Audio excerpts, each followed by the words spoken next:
नमस्कार विद्यार्थियों, श्रीमती मोहरी देवी तापड़िया कन्या महाविद्यालय जसवंतगढ़ के यूट्यूब चैनल पर एक बार पुनः आपका हार्दिक स्वागत और अभिनंदन है। मैं प्रवक्ता चंद्र प्रकाश गुर्जर। आज की क्लास हमारी बीए प्रथम वर्ष के छात्रों हेतु इतिहास विषय की होगी।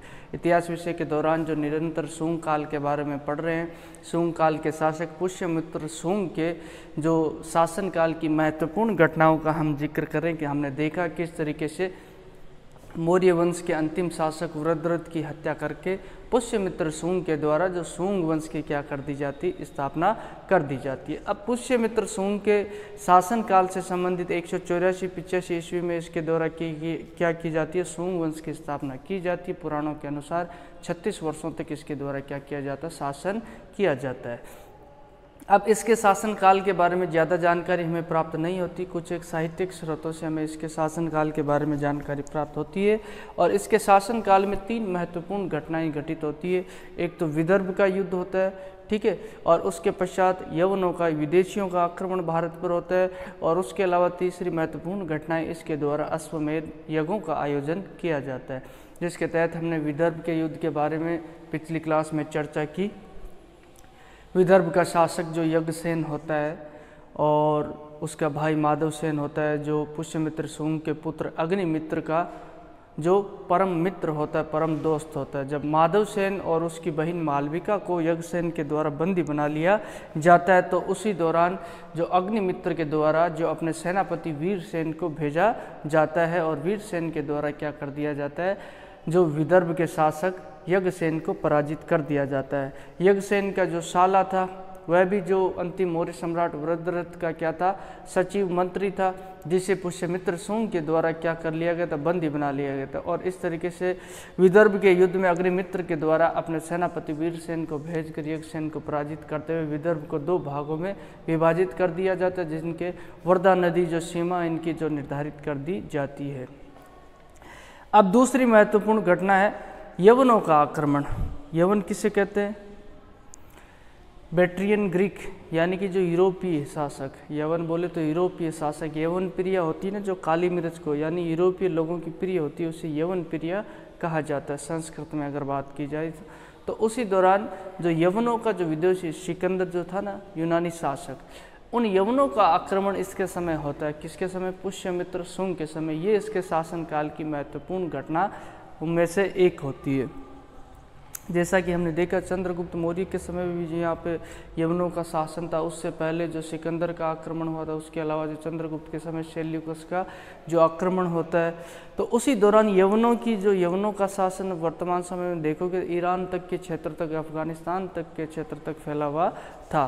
तो उसी दौरान यवनों का आक्रमण होता है पुष्यमित्र शुंग के समय। और संभवतः ये जो इनके बारे में हमें ज़्यादा जानकारी नहीं मिलती, लेकिन पुष्यमित्र शुंग के द्वारा इस यवनों के आक्रमण को असफल कर दिया जाता है। साहित्यिक स्रोतों की बात करें, किन किन के माध्यम से जो हमें यवनों के आक्रमण होने की जानकारी मिलती है, जैसे अशोक के शासनकाल की जानकारी अभिलेखों के माध्यम से मिलती है, जो अर्थशास्त्र बुक है उससे मिलती है, इंडिका से मिलती है। तो उसी तरीके से बात की जाए तो यवनों के आक्रमण की जानकारी हमें एक तो महाभाष्य से मिलती है। महाभाष्य की रचना किसके द्वारा की जाती है? पतंजलि, योग गुरु पतंजलि के द्वारा जो महाभाष्य की क्या की जाती है, रचना की जाती है।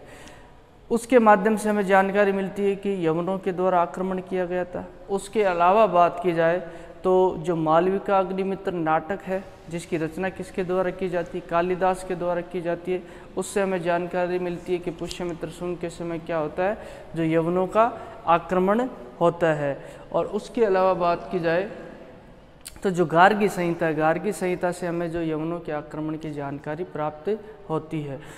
जो गार्गी संहिता का जो बात की जाए, गार्गी संहिता का युग पुराण है, उसके माध्यम से हमें जो इसकी जानकारी प्राप्त होती है। अब इनमें क्या क्या उल्लेख मिलता है, बात करते हैं। महाभाष्य पतंजलि द्वारा रचित है। इसमें उल्लेख मिलता है कि यवनों के द्वारा आक्रमण किया गया था। कौन से क्षेत्र पर आक्रमण किया गया? तो इनके द्वारा बताया गया साकेत यानी अयोध्या का जो क्षेत्र है, अयोध्या पे, और माध्यमिका या माध्यमिका जिसे कहते हैं चित्तौड़, वर्तमान चित्तौड़ का जो किला उसे क्या कहा जाता था? माध्यमिका कहा जाता। उसमें क्या होता है? आक्रमण होता है। ये पतंजलि के महाभाष्य से हमें जानकारी मिलती है। और उसके अलावा बात की जाए गार्गी संहिता से हमें जानकारी मिलती है।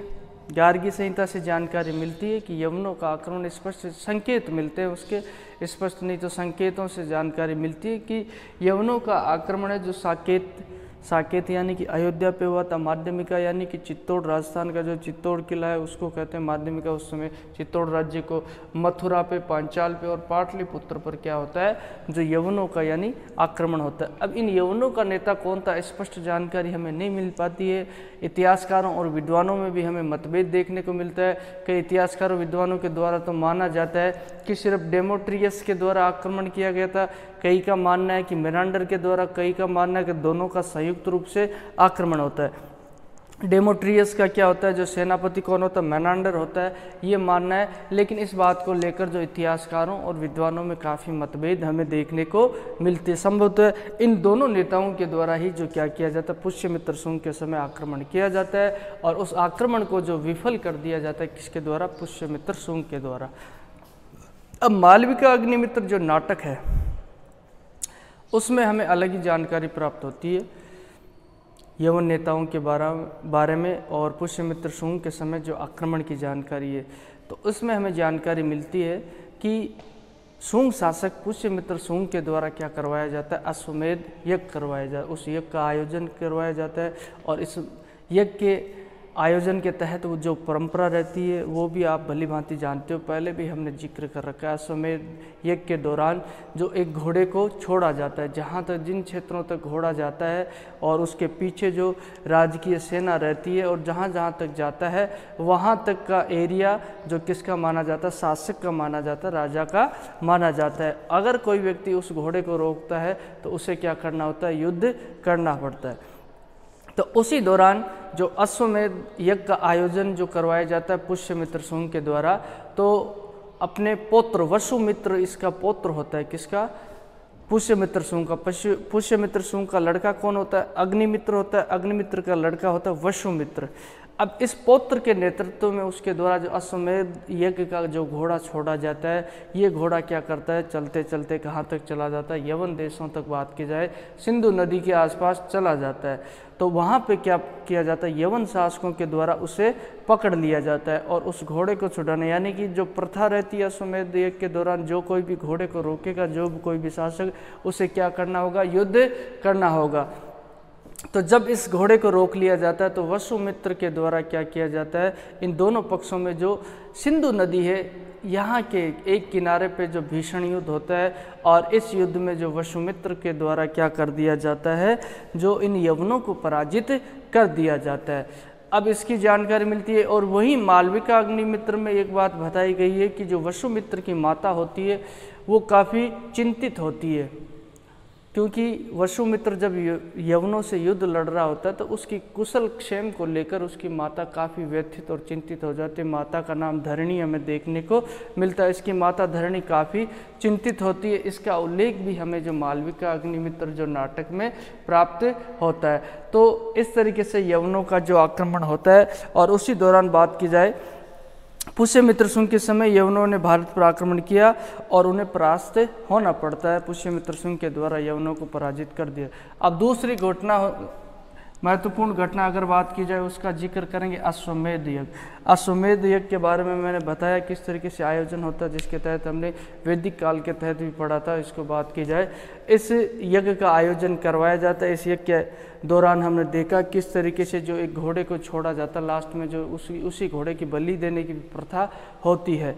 तो पुष्यमित्र शुंग के द्वारा इस यज्ञ की जानकारी हमें मिलती है। जानकारी के स्रोत की बात की जाए, किस बात से ये पुष्टि होती है कि पुष्यमित्र शुंग के द्वारा जो अश्वमेध यज्ञ का आयोजन किया गया, तो इसके पुष्यमित्र शुंग के राज्य के विभिन्न प्रांत होते हैं, जिसमें एक अयोध्या प्रांत होता है, साकेत प्रांत होता है। उसका जो राज्यपाल यानी उसका शासक जो नियुक्त होता है प्रांतपति, वह धनदेव नाम का व्यक्ति होता है। उसके द्वारा एक अभिलेख अयोध्या में खुदवाया जाता है और उस अभिलेख में उल्लेख मिलता है कि पुष्यमित्र शुंग के द्वारा जो अपने शासनकाल में 2 बार अश्वमेध यज्ञ का आयोजन किया गया था, उससे इसकी क्या होती है, पुष्टि होती है। और मालविका अग्निमित्र से भी ये पुष्टि होती है, क्योंकि उसी अश्वमेध यज्ञ के घोड़े को ही जो यवनों के द्वारा रोका जाता है और उसी कारण क्या होता है, यवनों और शुंगों में युद्ध होता है, जिसमें वसुमित्र के द्वारा जो यवनों को पराजित कर दिया जाता है।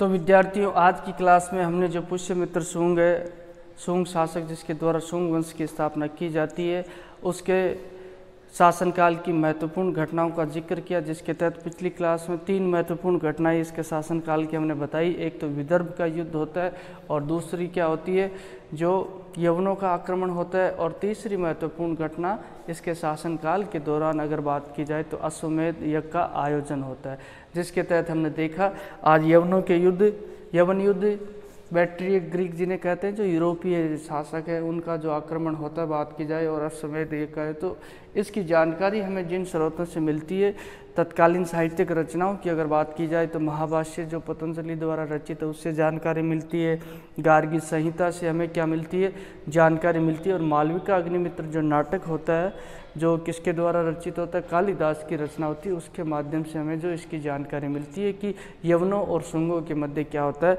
युद्ध होता है। इसमें महाभाष्य में उल्लेख मिलता है अपने को कि यवनों ने साकेत व माध्यमिका, साकेत बोले तो अयोध्या, माध्यमिका बोले तो चित्तौड़ पर क्या कर दिया जाता है, आक्रमण कर दिया जाता है। और गार्गी संहिता में उल्लेख साकेत, माध्यमिका, मथुरा, पांचाल व पाटलिपुत्र भी इनके द्वारा क्या कर दिया जाता है, आक्रमण कर दिया जाता है, यवनों के द्वारा आक्रमण। और इस आक्रमण को असफल किसके द्वारा किया जाता है, जो शुंग शासकों के द्वारा। यवन नेता संभवतः डेमेट्रियस व मेनांडर इस समय यवन नेता रहते, इनके द्वारा जो आक्रमण, इन्हीं के नेतृत्व में ये जो यवनों का आक्रमण, विदेशियों का आक्रमण होता है। मालविका अग्निमित्र में जो अश्वमेध यज्ञ की, जो अश्वमेध यज्ञ की कहानी का उल्लेख मिलता है, उसकी पुष्टि होती है।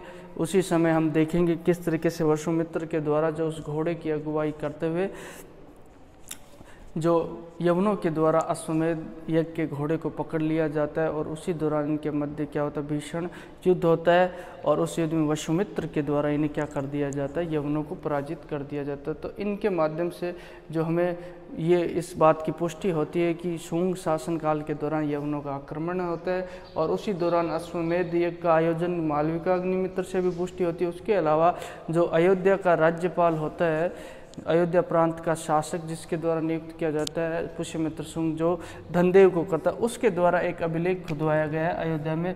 उस अभिलेख से हमें जानकारी मिलती है कि पुष्यमित्र शुंग के द्वारा जो 2 बार अश्वमेध यज्ञ का क्या किया जाता है, आयोजन किया जाता है। तो बोलिए, यहाँ तक आपको कोई चीज़ समझ में नहीं आई हो, किसी तरह की समस्या हो, शंका हो, तो आप निसंकोच पूछ सकते हो। आपके पास जो शैक्षणिक व्हाट्सएप ग्रुप प्लेटफॉर्म अवेलेबल है, उसके माध्यम से आप अपनी बात मुझ तक पहुंचा सकते हो। इसके अलावा आपकी अध्ययन अध्यापन से संबंधित किसी तरह की राय या सुझाव, वो भी आमंत्रित है, और मैं उम्मीद करता हूँ कि आपको बेहतर तरीके से समझ में आया होगा। आज की क्लास के लिए बस इतना ही, और एक बार पुनः सभी विद्यार्थियों का बहुत बहुत धन्यवाद।